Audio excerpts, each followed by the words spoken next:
is Jen Frango from Inspire and Illuminate, which at this point is me just doing little videos online as well as writing Heaven Under Construction, which hopefully will be published sometime this summer. So today is Saturday Spirit School, and I've been working through the book of Job.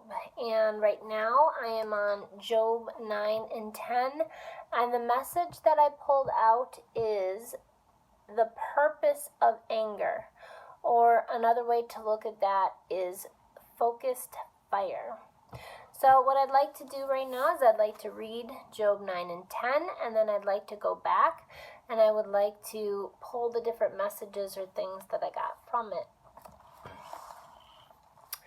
So just to let you know where we left off, last week I was talking about how sometimes when we're either dealing with God or we're dealing with other people, that a lot of times there's always this little piece of truth that can be found among sometimes a web of lies or among a web of confusion, and that if we just hang on and find the truth behind all of that, eventually we can get back to that positive place where God or love wants us to be. So Job is starting with, "Indeed, I know that it is true." And again, for any Bible fanatics, I'm using the NIV version. "Indeed, I know that is true, but how can mere mortals prove their innocence before God? Though they would wish to dispute with him, they could not answer him one time out of 1,000. His wisdom is profound, his power is vast. Who has resisted him and come out unscathed? He moves mountains without their knowing it. He overturns them in his anger. He shakes the earth from its place, and he makes its pillars tremble. He speaks to the sun, and it does not shine. He seals off the light of the stars. He alone stretches out the heavens and threads the waves of the sea. He is the maker of the Bear and Orion, the Pleiades and the constellations of the south. He performs wonders that cannot be fathomed, miracles that cannot be counted. When he passes me, I cannot see him. When he goes by, I cannot perceive him. If he snatches away, who can stop him? Who can say to him, 'What are you doing?' God does not restrain his anger. Even on the cohorts of Rehab cower at his feet. How then can I dispute with him? How can I find words to argue with him? Though I were innocent, I could not answer him. I could only plead with my judge for mercy. If I summoned him and he responded, I do not believe he would give me hearing. He would crush me with the storm and multiply the wounds for no reason. He would not let me catch my breath, but he would overwhelm me with misery. If it is a matter of strength, he is mighty, and if it is a matter of justice, who can challenge him? Even if I were innocent, my mouth would condemn me. If I were blameless, it would pronounce me guilty. Although I am blameless, I have no concern for myself. I despise my own life. It is all the same. And that is why I say he destroys both the blameless and the wicked.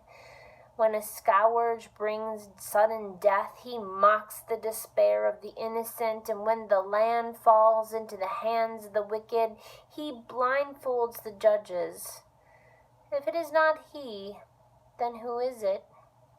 My days are swifter than a runner. They fly away without a glimpse of joy. They skim past like boats of Pypyrus, like eagles swooping down on their prey. If I say I will forget my complaint, I will change my expression and smile, I shall still dread my sufferings. For I know you will not hold me innocent, since I am already found guilty. Why should I struggle in vain? Even if I washed myself with soap, my hands with cleansing powder, you would plunge me into a slime pit, so that even my clothes detest me. He is not a mere mortal like me, that I might answer him, that we might confront each other in court. If only there was someone to mediate between us, someone to bring us together, someone to remove God's rod from me, so that his terror would frighten me no more. Then I would speak up without fear of him. But as it now stands, I cannot. I loathe my very life. Therefore, I will give free rein to my complaint, and I will speak out in the bitterness of my soul. I say to God, do not declare me guilty, but tell me, what charge do you have against me? Does it please you to oppress me, to spurn the work of your hands, while you smile on the plans of the wicked? Do your eyes have flesh? Do you see as a mortal sees? Are your days like those of a mortal, or your years of those of a strong man? That you must search out my faults and probe my sin, though you know I am not guilty, and that no one can rescue me from your hand. Your hands shaped me and made me. Now will you turn and destroy me? Remember that you molded me like clay. Now will you turn me to dust again? Did you not pour me out like milk and curdle me like cheese, clothe me with skin and flesh, knit me together with bones and sinew? You gave me my life. You showed me kindness, and with your providence you watched over my spirit. But this is what you concealed in your heart, and I know that this was in your mind. If I sinned, you would be watching me, and you would not let my offenses go unpunished. If I am guilty, woe to me. If I am innocent, I cannot lift my head, for I am full of shame. And drowned in my affliction, if I hold my head up high, you will stalk me like a lion, and again display your awesome power against me. You bring new witnesses against me. You increase your anger toward me. Your forces come against me, wave upon wave. Why did you bring me out of the womb? I wish I had died before any eye saw me. If only I had never come into being or been carried straight from the womb to the grave. Are my few days almost over? Turn away from me so that I can have a moment's joy before I go to the place of no return, to the land of gloom and utter darkness, to the land of the deepest night, of utter darkness and disorder, where even the light is like a darkness. So I called this one The Purpose of Anger, or Focused Fire, because there was a piece in here that I will get to in a little bit where it basically talks about God being angry. And that's something I'm going to address in just a little bit. So in Job 9, line 1 and 2, he says, "Indeed, I know this is true." So we need to go back into Job 8, and we need to ask ourselves, what is true? I know that God does not reject the blameless, and that those who believe in other things other than love and light will be ensnared into a web that may break them.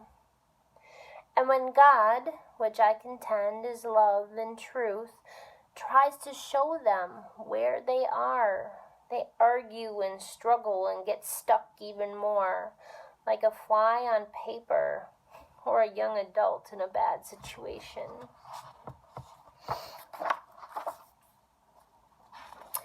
And then in Job 9 through 5, it says, And I contend that God is like the best parent you could ever have.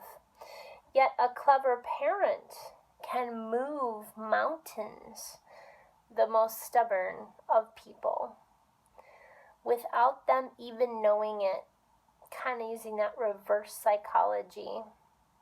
And they can overturn them with anger. And I gotta be honest, I've actually struggled with this concept for at least a year, if not more. Can, should, does love, God, truth get angry? So again, the language arts teacher in me needs to go back to that word first. We need to understand the vocabulary in order to understand the context. So if I look up anger, it is a noun. It can also be a verb, but in both of these cases, and when I say both, I go back and I look at the Hebrew context. I also look at today's context in English. Both of them in this context are being used as a noun, a thing. In both, it is something that belongs to God. Anger belongs to God. Anger belongs to unconditional love. Anger belongs to truth.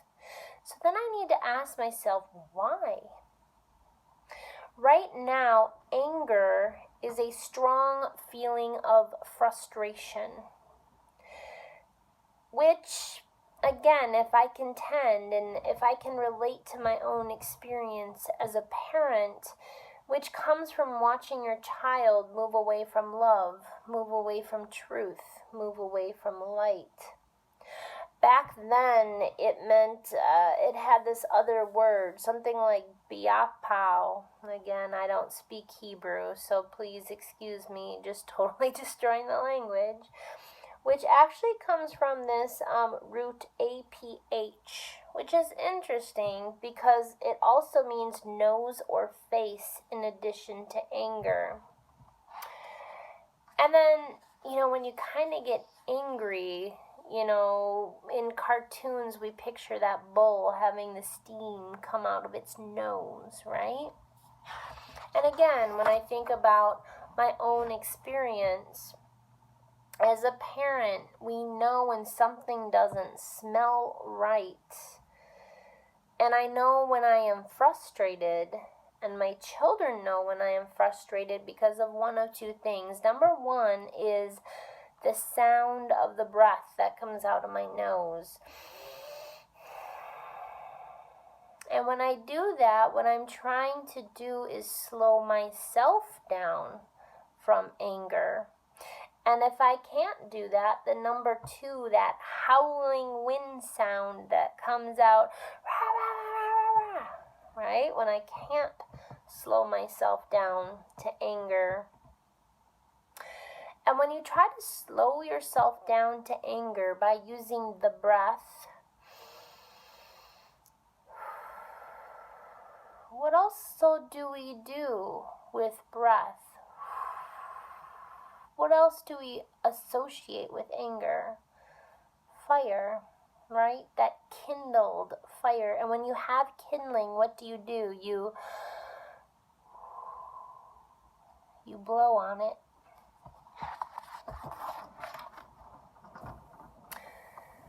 Then this made me think of, I thought it came from the Odyssey. That's where I learned it first, when there was all these men coming to Odysseus's island. They thought he had died because he had been away for 20 years. And so they were trying to come take what was his. And his son Telemachus, who was 20 at the time, was getting pretty angry with these people coming to his mother's island and trying to take and eat and devour things that were not theirs. And Odysseus finally makes it home, and he finally talks to his son, and this is what he says to him. Anybody can be angry. That is easy. But to be angry at the right person and to the right degree, at the right time and for the right purpose and in the right way, the way of love, the way of truth, the way of light, That is not within everybody's power, and that is not easy. Now again, I thought that came from the Odyssey, but actually it came from Aristotle. So that's what I try to do when I get angry and when I use that breath. I am trying to get back to that place through meditation to where God is, to see how God wants me to use that frustration. What time, what degree do I use that frustration?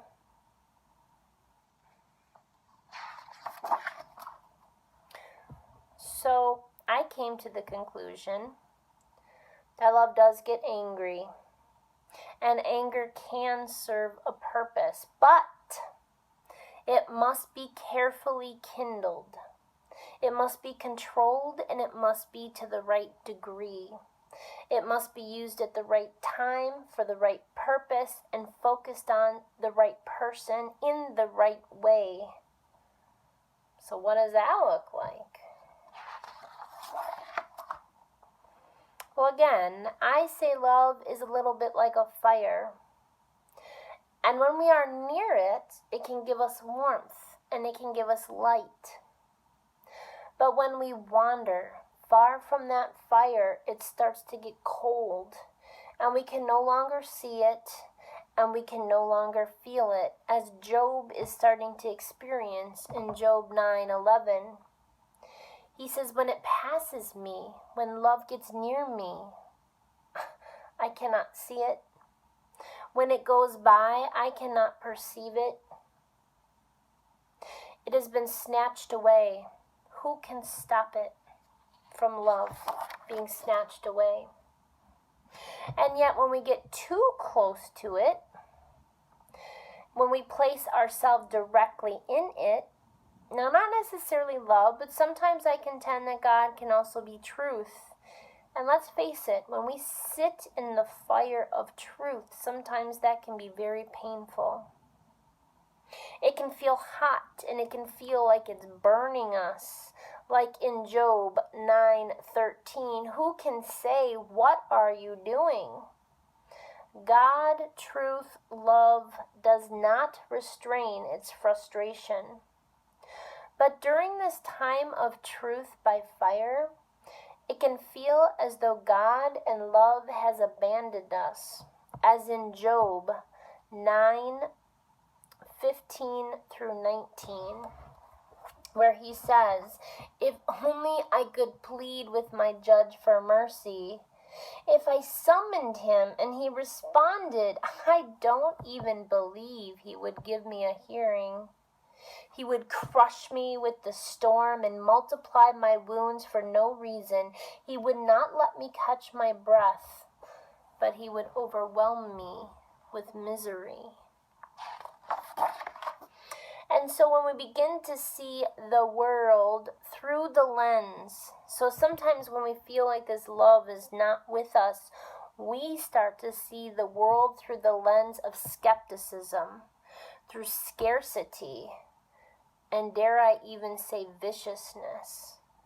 As in Job 9:23 and 24, when he asks,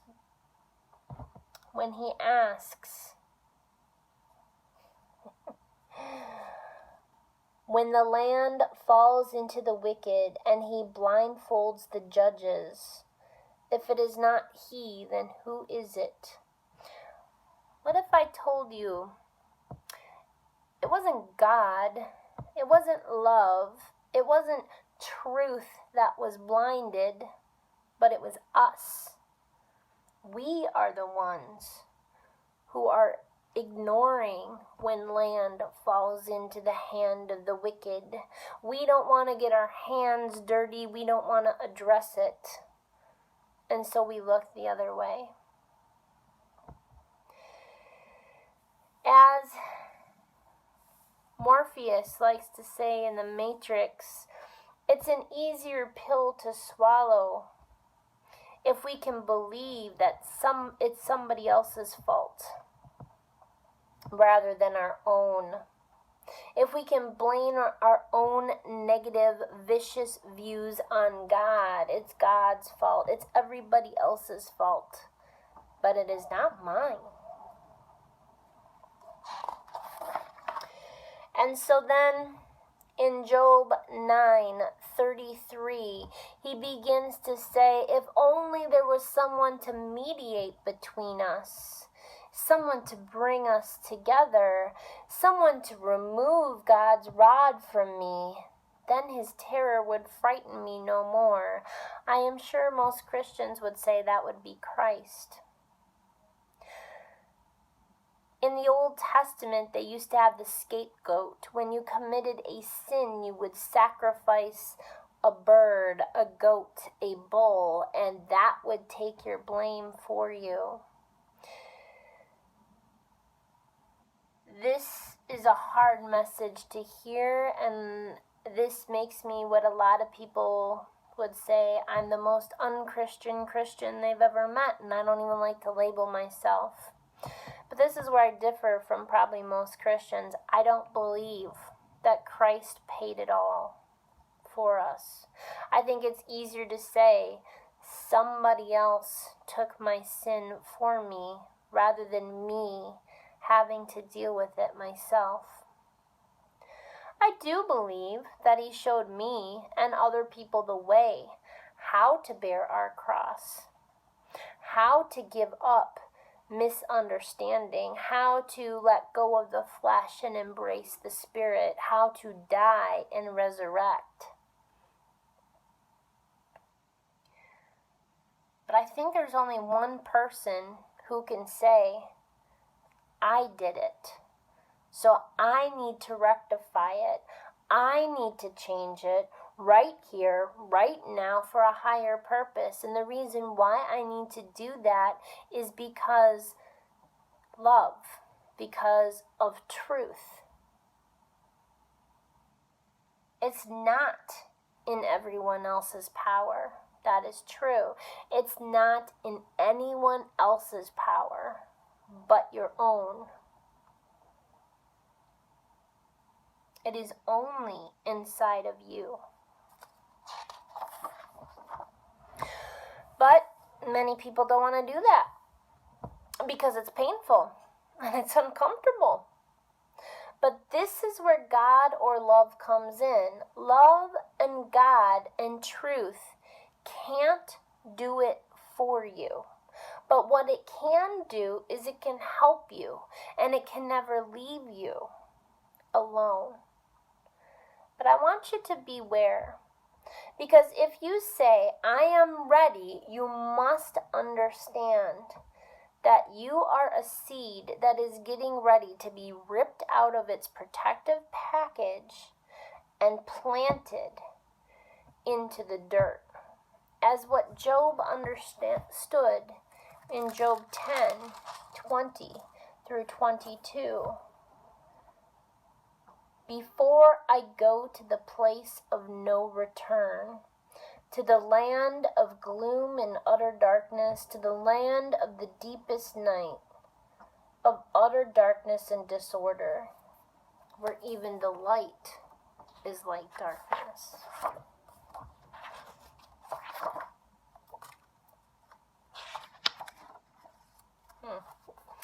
I guess I forgot to color a couple of these. One of them. That's okay, we're going to the land of darkness. So how does this divine, highest form of love, this anger, work? Well, number one, it comes and it finds you when you're lost, and it puts you right next to the fire. 2, it waits, however long it takes, in silence, until you ask for help. Number 3, it puts you, once you say you're ready, directly into the fire. I want you to think about this. If you've ever lived in a cold place, if you've ever gone outside a little bit too long, you forgot to wear the warmest gloves or boots. Even if you're put your hands become cold, your feet become cold, and you could turn on very warm, not hot, very tepid water. But the moment, because your hands are so cold, that you put them into this water, they feel like they are burning, like they are tingling, like it hurts. And so when God finds you and puts you into this warm, tepid water of love, sometimes, if you've been away from it long enough and you are cold enough, it feels like it hurts at first. And you get uncomfortable. And what do when you get uncomfortable? You jump out. But by then, you realize, if you picture a shell of a seed, it's gone. And the only thing that's left is your spirit. So it keeps you near this fire, but then it also plants you near water, near the spirit of life. And it's kind of like that Wizard of Oz moment where we go from black and white to color.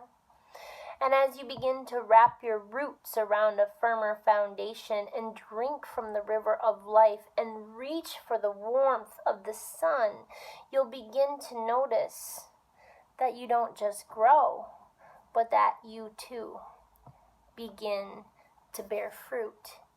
And it's just like that saying, the mighty oak tree was just a little nut that held its ground, that got uncomfortable enough to break out of its shell, to break through the darkness, and to reach for the light. Yesterday I watched a TED Talk about depression, and it was called The Secret That We Share, and it was by Andrew Solomon. He gave it on December 18th, 2013, and he said this, which really made me think. I think mental illness is a little bit of a taboo within our society. And I really liked how he said, sometimes when people are experiencing depression, when people are experiencing something that we might consider or label a mental illness, maybe they're not ill. Maybe they are just having what we like to call mental insight. Because a lot of times what breaks someone, what has broken me, isn't lies, but it is really scary truths. I'm not going to lie, the world is scary. But I also contend that perhaps the scales fell from their eyes when they were still seeds, when they were still in the dark. Maybe some people have never had to go here, and so they aren't broken because they've always lived up here.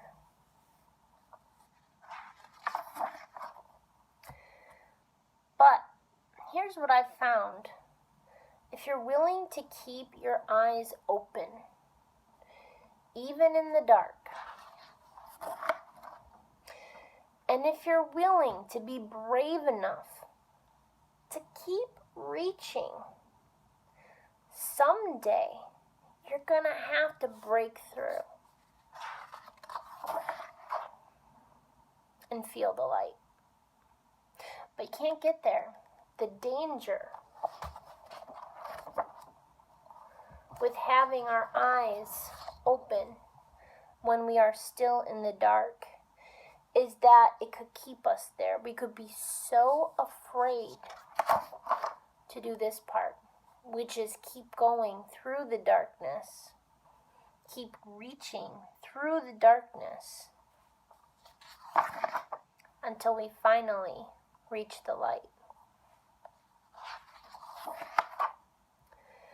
So the purpose of that focused fire to the right degree, at the right time, on the right person, and I argue, if you get angry, you better go away for a while, and you better meditate, because I find when I go inside of myself, when I ask my heart, what is the right temperature? What is the right degree? What is the right person, what is the right time. That's where I find the answer. I don't find it out here. Because if I keep interacting with out here, my voice is going to become more like the howling wind rather than slow to kindle. So the purpose of the focused fire is to get someone to see their own light. And that takes practice. And I, for one, am still practicing. I hope this message has resounded something of truth. I would be interested in hearing your own thoughts and opinions on the matter. And I also hope you have a blessed day.